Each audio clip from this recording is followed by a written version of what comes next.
दोस्तों आज मैं आपके लिए इंग्लिश ग्रामर का एक बहुत बढ़िया टॉपिक लेकर आया हूं। देखने में बेहद सिंपल सा ये टॉपिक है, लेकिन जब आप इसे पूरी तरह से देख लेंगे तब आपको पता चलेगा ओहो अच्छा हुआ देख लिया, वरना मैं तो सेंटेंसेस में मिस्टेक कर देता।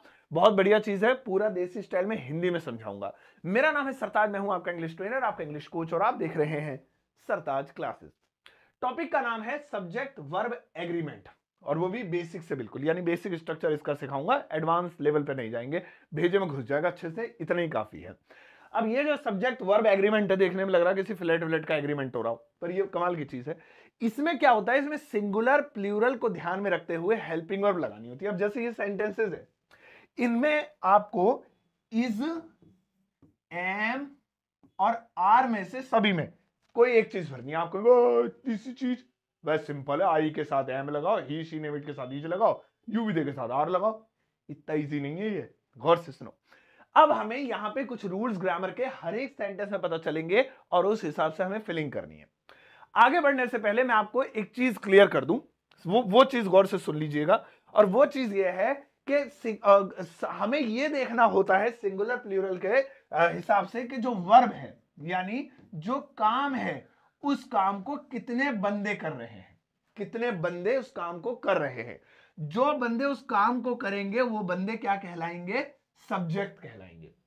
तो अगर वो जो सेंटेंस में काम है वो एक ही सब्जेक्ट एक ही बंदा कर रहा है तो उसे सिंगुलर मानेंगे। और अगर वो एक से ज्यादा कर रहे हैं, फिर चाहे वो 2 हो, 2 लाख हो, कितने भी हो, एक से ज्यादा है तो प्लूरल मानेंगे। तो सिंगुलर प्लूरल का फैसला कैसे होगा, काम से होगा, कि उस काम को कर कौन रहा है। ये चीज याद रखना, ठीक है। अब सुनो पहला सेंटेंस एक एक करके। पहला सेंटेंस है आई एंड, पहला सेंटेंस है, लाल वाला भैया टिक लिया। I and my brother dash playing, मैं और मेरा भाई खेल रहे हैं। यहां पे सबसे पहले देखिए प्लेइंग क्या है, ये एक काम है, ये एक क्रिया है, ये एक वर्ब है। अब इसको कौन कौन कर रहा है, एक बंदा कर रहा है या एक से ज्यादा कर रहे हैं। तो देखिए आई एंड माई ब्रदर, एक तो आई है ये भी कर रहा है ये काम, एक इसका भाई है ये भी कर रहे हैं ये काम। तो इसका मतलब ये काम 2 बंदे कर रहे हैं, या 2 ना कहें, एक से ज्यादा लोग कर रहे हैं, तो ये प्लूरल हुआ। तो हम प्लूरल के लिए आर ही चूज करेंगे। सो होगा I and my brother are playing, ठीक है। अभी इजी लग रहा होगा, अभी मुश्किल में आएंगे, अभी देखना हार्ड होते चले जाएंगे। I and my brother are playing, तो ये तो इजी था। अगर खाली आई होता तो एम लगाता, खाली माई ब्रदर होता तो इज लगा था। अब 2 लोग काम कर रहे हैं तो आर लगा दिया। अब अगला सेंटेंस, अगला सेंटेंस है कड़ी एंड राइस। कड़ी हिंदी में कहते हैं करी, जरा इंग्लिश के चोचलेबाजी। करी and rice dash my favourite, ये मेरी फेवरेट चीज है। अब यहां पे आप देखिए कड़ी ये एक है, राइस ये 2 है, चीजें तो 2 हैं जो मेरी फेवरेट है, तो यहां पे तो आर आना चाहिए, बट यहां पे इज आएगा। अब आप कहेंगे हैं वो क्यों आएगा, इज आर ही तो आएगा, 2 चीजें। ये 2 चीजें नहीं है, ये 2 चीजें क्या थी, ये जब जिस समय कड़ी बनी, ये कड़ी बनी है ना, कड़ी कुछ अजीब सी बना दी मैंने, और ये चावल बने, ये अलग अलग बने, लेकिन मेरी थाली में ये मिलाकर आए, तो ऐसे में ये एक डिश हो गई। तो इसे हम एक डिश को क्या कहते हैं, कड़ी चावल, है ना। तो ये एक डिश हो गई पूरी मिला के। तो जब कोई डिश कॉम्बिनेशन में होती है, जैसे राजमा चावल, कड़ी चावल, छोले चावल, है ना, तो ये कॉम्बिनेशन होता है। और जो चीज कॉम्बिनेशन में ना हो, जैसे जैसे मैं कहूं कि आलू की सब्जी, आलू की सब्जी, और आलू की सब्जी हो गई और इसके साथ साथ रायता, है ना, तो ये कोई कॉम्बिनेशन नहीं है, मतलब ये अलग अलग चीजें हैं, ये एक साथ मिलाई थोड़ी जा सकती है, अलग अलग खाई जाएंगी, ये कॉम्बिनेशन बन जाता है। तो जो चीज जब कॉम्बिनेशन में होती है दोस्तों, तो ऐसी कंडीशन में उसे सिंगुलर कंसीडर करते हैं, उसे सिंगुलर मानते हैं। तो ऐसे ही आप कुछ और बोलेंगे तो वो दिखेंगे 2, लेकिन वो सिंगुलर काउंट होंगे। अब आगे देखिए अगला वाला देखेंगे, तो यहां इज आ गया क्योंकि ये एक ही कंसीडर हो रहा है, एक ही डिश का नाम हो रहा है, ठीक है ना, ये डिश एक ही मानी जा रही है।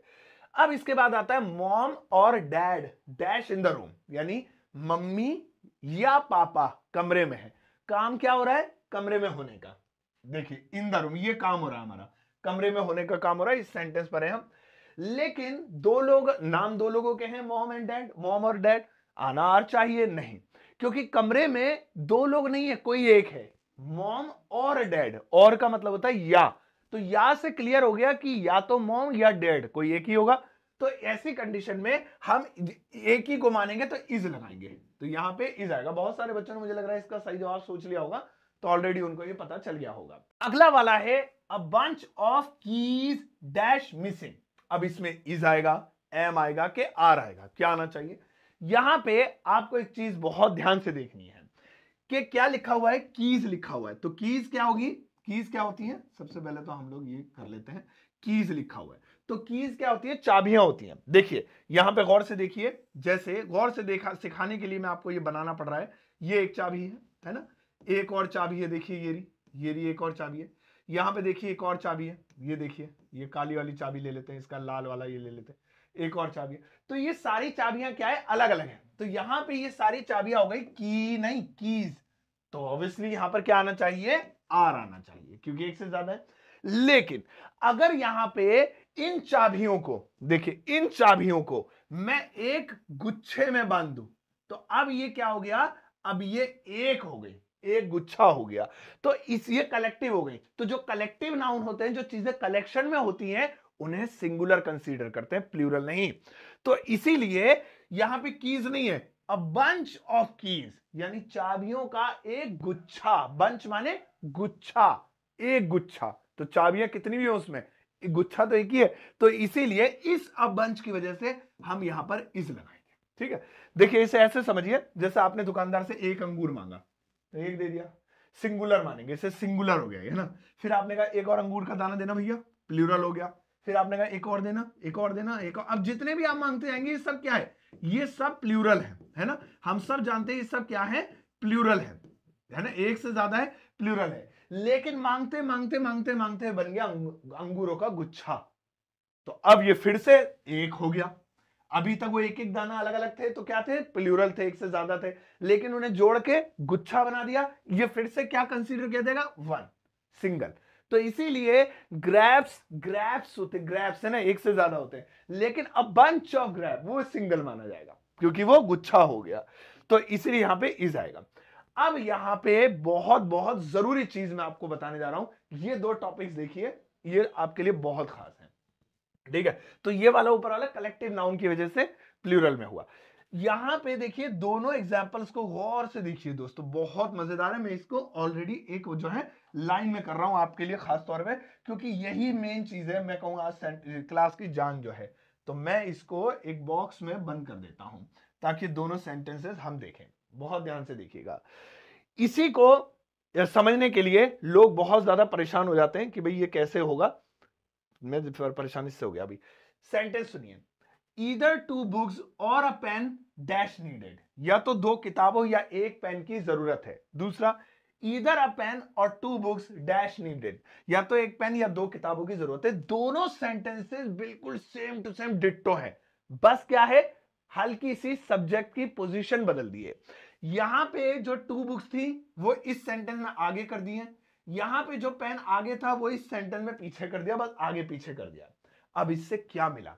इससे ये मिला कि जब भी आप ईदर या नीदर का इस्तेमाल कर रहे हैं, जैसे आप आइदर या नाइदर भी बोल सकते हैं ना, ईदर या नीदर का इस्तेमाल कर रहे हैं, तो ऐसे में आपको यह ध्यान रखना है कि हमारी हेल्पिंग वर्ब के पास कौन सा वाला सब्जेक्ट है, सिंगुलर या प्लूरल। हेल्पिंग वर्ब हमारी कहां होगी? वो यहां होगी, इस एरिया पे यहां होगी, क्योंकि वर्ब से ठीक पहले होती है। इसमें लिखी नहीं है क्योंकि पास्ट इंडेफिनिट है। पास्ट इंडेफिनिट की हेल्पिंग वर्ब होती है डिड, लेकिन वो अफर्मेटिव में हिडन होती है, तो ये हिडन वाली है। तो यहां is am are was were has have होता तो दिख जाता, डिड और डू डज हिडन होती है, तो ये है यही, होती यही है, वर्ब से ठीक पहले हेल्पिंग वर्ब होती है। ये सारा सब्जेक्ट एरिया है। तो हमारी हेल्पिंग वर्ब के पास यहां पर क्या है? अ पेन। देखिए बात तो यहां टू बुक्स की भी हो रही है, लेकिन यहां पर हम इसे देखेंगे हेल्पिंग वर्ब के पास क्या है? अ पेन, एक पेन, तो इज लगाएंगे। जबकि नीचे वाले में देखिए हेल्पिंग वर्ब के पास क्या है? टू बुक्स, सेंटेंस वही है, कुछ एक्स्ट्रा नहीं लगाया, लेकिन मैंने ए पेन को इधर लाके टू बुक्स इधर रख दिया, बुक्स एक से ज्यादा हो गई प्लूरल, तो यहां पे आर लगाएंगे। तो देखिए सेंटेंस एक ही है, लेकिन कभी इज आ रहा है, कभी आर आ रहा है।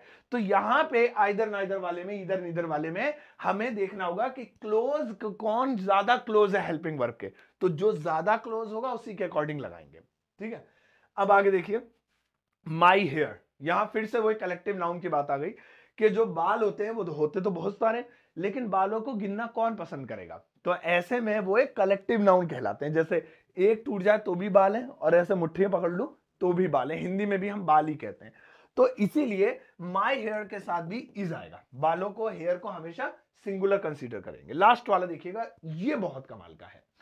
मैंने वीडियो के शुरू में ही कहा था कि अगर गौर से देखिएगा कि अगर जो काम है वो एक बंदा कर रहा है तो सिंगुलर मानेंगे, अगर वही काम एक से ज्यादा लोग कर रहे हैं तो प्लूरल मानेंगे। एक बंदा कर रहा है तो सिंगुलर, और एक से ज्यादा कर रहे हैं तो प्लूरल। तो देखिए यहां पे कितने लोग काम कर रहे हैं। मैं विद रानी, रानी के साथ, going to the mall, mall जाऊंगा या मॉल जा रहा हूं, मॉल जा रहा हूं क्योंकि इसे हमारे तो रहा हूं ही होगा।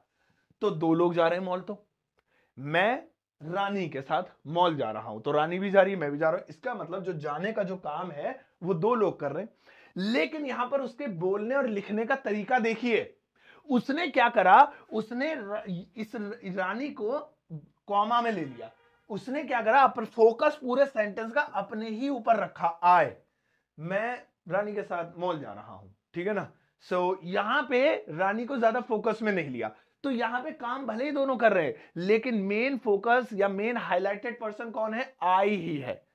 तो लिखने से ही, उसके लिखने के नजरिए से ही पता लग गया। या तो ऐसे होता आई, है ना, या तो अगर रानी पे फोकस रखना होता, I dash going to the mall with Rani, तो विद रानी लास्ट में आता तो ऑलरेडी एक मतलब फोकस क्रिएट हो जाता।